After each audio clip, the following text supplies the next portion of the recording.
விளிம்புகளுக்கு இடைப்பட்ட தூரமாகவோ அல்லது ஒரு கால்பந்து விளையாட்டு திடலின் இரு முனைகளுக்கு இடைப்பட்ட தூரமாகவோ அல்லது உனது வீட்டிற்கும் பள்ளிக்கும் இடைப்பட்ட தூரமாகவோ இருக்கலாம். நீளத்தின் அலகு மீட்டர். அதோட குறியீடு எம்னு சொல்லுவோம். சிறிய அளவீடுகள் மில்லி மீட்டரு, சென்டிமீட்டரு. கட்டிடத்தின் உயரம், விளம்பர பலகையின் நீள அகலம் மற்றும் மின்விளக்கு கம்பத்தின் உயரம் போன்ற பெரிய அளவீடுகள் மீட்டரிலும் அளவிடப்படுகிறது. இரு நகரம் அல்லது கிராமம் ஆகியவற்றுக்கு இடையே உள்ள தொலைவு, பள்ளிக்கும் வீட்டிற்கும் இடையே உள்ள தொலைவு போன்றவை கிலோமீட்டரில் அளவிடப்படுகிறது.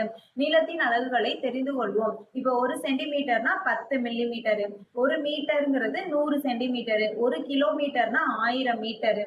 அப்ப 1 கிலோமீட்டர் 1 சென்டிமீட்டர்னா 10 மில்லி மீட்டர் வந்துடும். 1 மீட்டர்னா 100 சென்டிமீட்டரு, 1 கிலோமீட்டர்னா 1000 மீட்டரு. அப்போ 1 கிலோமீட்டர்னா எத்தனை சென்டிமீட்டரா இருக்கும்? 10,000 சென்டிமீட்டரா இருக்கும். உங்களுடைய பென்சிலின் நீளத்தை அளவிடுங்கள். உங்கள் அனைவரின் பென்சிலின் நீளமும் நிச்சயம் ஒன்றாக இருக்காது. அளவுகோலை எடுத்துக்கொள்க. அளவுகோலில் தெளிவான பிரிவுகளில் 1 இந்த 15 வரைக்கும் இருக்குமா? 1, 2 ஆகிய எண்களுக்கு இடைப்பட்ட அளவு 1 சென்டிமீட்டர் என்று குறிப்பிடலாம். 1 மற்றும் 2 எண்களுக்கு இடையே 10 பிரிவுகள் இருக்கும். இது சிறிய அடுத்தடுத்த பிரிவுகளுக்கு இடையே உள்ள தொலைவு 1 மில்லி மீட்டர். அதே மாதிரி மேற்கூறப்பட்ட செயல்பாட்டிலிருந்து உங்களுடைய அளவீடானது உனது நண்பர்களின் அளவீட்டிலிருந்து மாறுபடுகிறது என்பதை நாம் காண்கிறோம். மேலும் வெவ்வேறு நாடுகளில் வெவ்வேறு அளவீடுகள் பயன்படுத்தப்படுகின்றன. பன்னாட்டு அலகுமுறை தேவை. ஒரே மாதிரியான அளவீட்டு முறைக்காக உலகம் முழுவதும் உள்ள அறிவியல் அறிஞர்கள் பொதுவான அளவுகளை ஏற்றுக்கொண்டனர். இந்த முறையானது பன்னாட்டு அலகுமுறை, அதான் இன்டர்நேஷனல் சிஸ்டம் ஆஃப் யூனிட்ஸ் அல்லது எஸ்ஐ அலகுன்னு சொல்றோம். இப்போ நீளத்தின் எஸ்ஐ அலகு மீட்டர், நிறையின் எஸ்ஐ அலகு கிலோகிராம், காலத்தின் எஸ்ஐ அலகு வினாடி, பரப்பளவின் அலகு மீட்டர் ஸ்கொயர், பருமனின் அலகு மீட்டர் கியூப். அப்ப நீளத்தோட எஸ்ஐ அலகு மீட்டர், நிறையின் எஸ்ஐ அலகு கிலோகிராம், காலத்தின் எஸ்ஐ அலகு வினாடி, பரப்பளவின் அலகு மீட்டர் ஸ்கொயர், பருமனின் அலகு மீட்டர் கியூப். இப்ப டெசினா டீன்னு சொல்லுவோம். இது 10 டெசிமீட்டர் தான் 1 மீட்டரு. சென்டினா எப்படி சொல்லுவோம்? 100 சென்டிமீட்டர் 1 மீட்டர், முன்னாடியே படிச்சிட்டோமா? மில்லி மீட்டரா? அப்ப 1000 மில்லி மீட்டர் தான் 1 metre. 100 centimetre 1 metre, 1000 millimetre 1 metre, 10 decimetre 1 metre. இப்போ 1 லட்சமா? இது nanometre 1 metre, 1000 metre 1 kilometre, 10 decimetre 1 metre, 100 centimetre 1 metre, 1000 millimetre 1 metre, 1 லட்சம். இது 1 லட்சம் தானே? Nanometre 1 metre. 1/9 மாதிரி 10/9 மாதிரி போடும். அடுத்து பென்சில் முனையின் நீளம் மீட்டரு, மில்லி மீட்டர்னு சொல்லுவோம். பேனாவுக்கு அதே மாதிரி மீட்டரு, சென்டிமீட்டர் சொல்லுவோம். இரு நகரங்களுக்கு இடைப்பட்ட தூரத்தை என்னன்னு சொல்லுவோம்? மீட்டரு, கிலோமீட்டர்னு சொல்லுவோம். உலர் பழங்களின் நிறை கிலோகிராம்னு சொல்லுவோம். ஆபரணங்களின் நிறை கிலோகிராம், கிராம். 100 மீட்டர் ஓட்டப்பந்தயத்தை நிறைவு செய்ய ஆகும் காலம் வினாடி. அளவிடுதல் என்பது எப்பொழுதும் துல்லியமாகவும் அதை கண்டறியும் அணுகுமுறை சரியானதாகவும் இருக்க வேண்டும். நம்முடைய தினசரி வாழ்வியல் பயன்பாட்டில் தோராயமாக அளவிடுதல் என்பது முடிவுகளில் பெரிய மாற்றத்தை ஏற்படுத்தாமல் இருக்கலாம். ஆனால் துல்லியமான அளவீடுகளில் ஏற்படும் பிழையானது அறிவியல் கணக்கீடுகளில் பெரும் பாதிப்பை ஏற்படுத்தும். எனவே அறிவியல் கணக்கீடுகளில் அளவீடுகள் துல்லியமாக இருத்தல் அவசியம். அளவுகோலை பயன்படுத்தி அளக்கும் போது ஏற்படும் சில பொதுவான தவறுகளை பார்ப்போம். சுழியில் இருந்து அளவிடுதல். குண்டூசியின் தலைப்பகுதியை அளவுகோலின் சுழியில் பொருந்துமாறு வைக்கும். சுழினா 0. முழுமையான சென்டிமீட்டர்களின் எண்ணிக்கையை கணக்கிடவும். பிறகு மிகச்சிறிய பிரிவுகள் மில்லிமீட்டர் அளவில் கணக்கிடவும். படத்தில் கொடுக்கப்பட்டுள்ள குண்டூசியின் நீளமானது 2 சென்டிமீட்டர் 6 மில்லிமீட்டர் அளவை கொண்டுள்ளது. அளவுகளை சரியாக குறிக்கவும். சென்டிமீட்டர் மற்றும் மில்லிமீட்டர் குறிக்கும் போது குழப்பத்திற்கான வாய்ப்பு உள்ளது. தவறுதலாக 6 சென்டிமீட்டர் 2 மில்லிமீட்டர் என்று தவறுதலாக குறிக்கும் வாய்ப்பும் உள்ளது. எப்போதும் பொருளை அளவுகோலுக்கு இணையாக வைத்து சுழியில் இருந்து அளவிட ஆரம்பிக்கவும். இடமாறு தோற்றப்பிழை. ஒரு பொருளின் தோற்ற நிலையை இருவேறு பார்வை கோடுகளின் வழியே நோக்கும் போது ஏற்படுவதாக தோன்றும் அளவீட்டு மாறுபாடு அல்லது அளவீட்டு இடப்பெயர்ச்சியே இடமாறு தோற்றப்பிழை எனப்படும். அந்த அளவிடும் போது ஏற்படுறது அந்த டிஃபரன்ஷியேட்டை தான் அந்த இடமாறு சொல்றாங்க. இடமாறு தோற்றப்பிழைன்னு சொல்றாங்க. இப்போ படத்தில் காட்டியவாறு கீழ்நோக்கி செங்குத்தாக பார்ப்பதன் மூலம் இடமாறு தோற்றப்பிழையை தவிர்க்கலாம். அளவீடு எடுக்கும் போது நமது கண்ணின் நிலை சரியாக இருப்பது அவசியம். உங்களுடைய கண்ணின் நிலை படத்தில் P-யில் உள்ளவாறு அளவிட வேண்டும். A மற்றும் C நிலைகளிலிருந்து எடுக்கப்படும் அளவுகள் வேறுபடலாம். ஸோ நம்ம டைரக்டா ஸ்ட்ரைட்டா பார்த்தா மட்டும்தான் கரெக்டா வருமா? திடப்பொருளின் பருமன். நீளம் என்பது ஒரு அடிப்படை அளவாகும். இதனை வேறு எந்த அளவீட்டில் இருந்தும் பெற முடியாது. நீளத்தை பயன்படுத்தி பரப்பு, பருமன் போன்றவற்றை நம்மால் கணக்கிட இயலும். நீளம், அகலம் என்ற இரு வகையான நீளங்களை பயன்படுத்தி பரப்பை கணக்கிடலாம். எனவே பரப்பளவு = நீளம் × அகலம் ஆகும். தற்போது உங்களால் உங்களுடைய பாடப்புத்தகம், வகுப்பறை, விளையாட்டு மைதானம் போன்றவற்றின் பரப்புகளை எவ்வாறு கணக்கிடுவது என்று புரிந்து கொள்ள இயலும். பருமன் என்பது சுழி அலகு ஆகும். நீளங்களை அளப்பதன் மூலம் பருமனை அளவிட முடியும். ஒரு பெட்டியின் பருமனை கணக்கிடும் முறையை காண்போம். பெட்டியின் பருமனை கண்டறிய அதன் நீளம், அகலம் மற்றும் உயரம் தெரிந்திருக்க வேண்டும். ஒரு அளவுகோலை கொண்டு பெட்டியின் 3 அளவுகளை சென்டிமீட்டரில் அளக்கவும். பெட்டியின் பருமன் L × V × H. ஆகையால் பருமனின் அலகு centimetre × centimetre × centimetre equal to என்னது? கன சென்டிமீட்டர் அல்லது சென்டிமீட்டர் கியூப்னு சொல்லுவோம். அப்ப பருமன்னா சென்டிமீட்டர் கியூப், பரப்புனா சென்டிமீட்டர் ஸ்கொயர். இதிலிருந்து நீங்கள் என்ன தெரிந்து கொண்டீர்கள்? கொடுக்கப்பட்ட கனசதுர பெட்டியின் பருமன் 1000 கன சென்டிமீட்டர் என எடுத்துக்கொள்வோம். அதாவது நீள, அகல, உயரங்கள் முறையே இந்த மாதிரி இருக்கும். 1000 சதுரங்களை மேலே கொடுக்கப்பட்ட பெட்டியின் உள்ளே வைக்க முடியும். திரவத்தின் பருமன். திரவத்தின் பருமனை கணக்கிடுவது மிகவும் எளிது. திரவங்களுக்கு நிலையான வடிவம் இல்லை. அவை கொள்கலனின் வடிவத்தை எடுத்துக்கொள்ளும். எந்த திரவத்தின் பருமனை அளக்க வேண்டுமோ அத்திரவத்தை ஒரு அளவுகள் குறிக்கப்பட்ட கொள்கலனில் ஊற்ற வேண்டும். அளவுகள் குறிக்கப்பட்ட கொள்கலன்கள், குடுவைகள், பிப்பட்டுகள், பியூரட்டுகள் போன்றவை ஒரு திரவத்தின் பருமனை மிகச் சரியாக அளவிட உதவுகின்றன.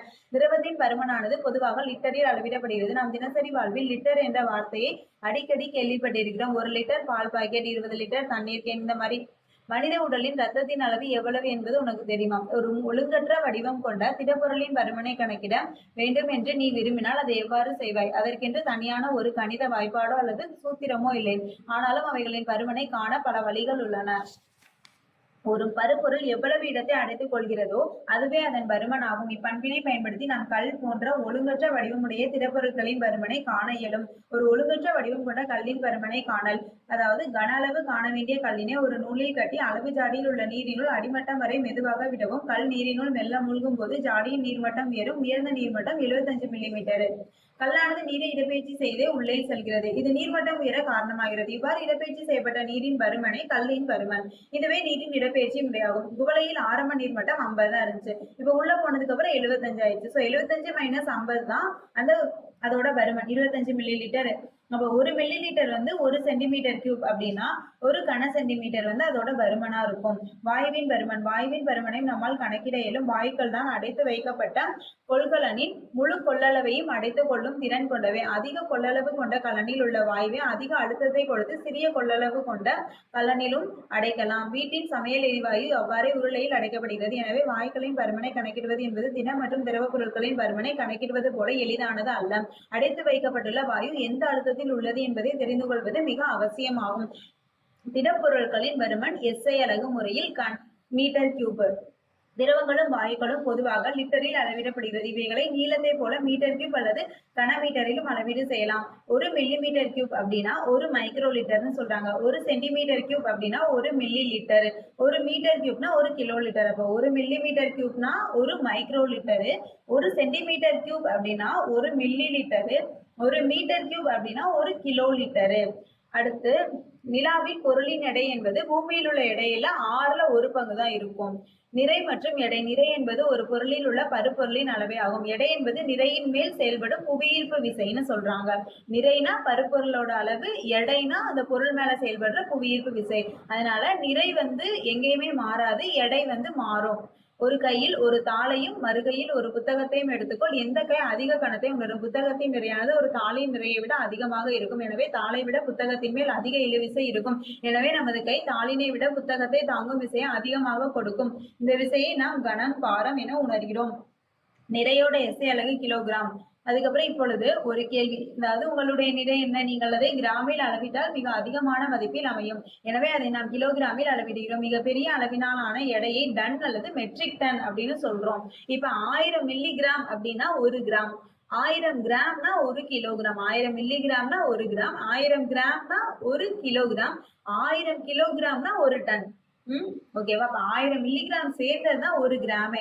1000 கிராம் சேர்ந்துட்டா அது 1 கிலோகிராம் ஆயிரும். 1000 கிலோகிராம் சேர்ந்துட்டா அது 1 டன் ஆயிரும். இப்ப பொது தராசு. பொருளின் நிறையை அளவிட நாம் பொது தராசினை பயன்படுத்துகிறோம். ஒரு தெரிந்த நிலையான நிறையோடு ஒரு தெரியாத பொருளின் நிறையை ஒப்பிடுவதன் மூலம் அந்த பொருளின் நிறையானது கணக்கிடப்படுகிறது. அது படித்தர நிறை என்றும் அழைக்கப்படுகிறது. அதுக்கப்புறம் மின்னணு தராசு. துல்லியமான எடையை காண மின்னணு தராசு என்ற கருவி பயன்படுகிறது. ஆய்வகங்களில் பல சோதனைகளை செய்ய பொதுவாக மின்னணு தராசை பயன்படுத்தி வேதிப்பொருட்களின் எடையை மிக துல்லியமாக அளவிடுகின்றனர். மேலும் மின்னணு தராசினை கொண்டு உணவு, மளிகை மற்றும் ஆபரண பொருட்களின் எடைகளையும் கணக்கிடலாம். நாம் அன்றாட வாழ்வில் பகல், இரவு மாறுவதையும் மற்றும் பருவங்கள் மாறுவதையும் காண்கிறோம். இதிலிருந்து காலம் மாறுகிறது என்பதை நாம் புரிந்து கொள்ளலாம். காலம் மாறுவதை எவ்வாறு அளக்கலாம்? காலத்தை அளவிட கடிகாரம் பயன்படுகிறது. கடிகாரத்தை பார்த்து நேரத்தை கணக்கிட உனக்கு தெரியும் தானே? உன்னுடைய நாடி துடிப்பினை பயன்படுத்தி காலத்தை தோராயமாக அழைக்கலாம். துடிப்புகளின் எண்ணிக்கை கணக்கிடு. ஒவ்வொரு துடிப்பிற்கும் இடைப்பட்ட இடைவெளியானது நேரம் நகர்வதை குறிக்கிறது. சாதாரணமாக பேச்சு வழக்கில் 1 மணித்துளி 2 மணித்துளி என்று நாம் சொல்வது கால இடைவெளியை குறிக்கும் சொற்களாகும். இந்த முறையை பயன்படுத்தி நேரத்தை கணக்கிடலாம். முற்காலத்தில் மக்கள் பகல் நேரத்தை கணக்கிட மணல் கடிகாரம் மற்றும் சூரிய கடிகாரத்தை பயன்படுத்தி நேரத்தை அளவிட்டனர். தரையில் நடப்பட்ட ஒரு குச்சியின் எண்ணெய் கொண்டு நேரத்தை கணக்கிட முடியும். ஒரு சிறிய துளை அல்லது பாத்திரத்தை கொண்டு காலத்தை கணக்கிட்டனர். நீர் நிரம்பிய ஒரு பெரிய கலனில் துளையுள்ள இப்பாத்திரத்தை வைத்து அது மூழ்கும் நேரத்தை கணக்கிட்டனர். பின் இதனை கணக்கிடும் கருவியாக பயன்படுத்தினர். மேற்கண்ட கடிகாரங்கள் நேரத்தை தோராயமாக அளவிட உதவின. நவீன காலத்தில் மின்னணு கடிகாரங்கள், நிறுத்து கடிகாரம் மற்றும் உபகரணங்கள் நேரத்தை துல்லியமாக கணக்கிட உதவுகின்றன. இப்போ வந்துட்டு அவ்வளவுதான், லெசன் ஓவர்.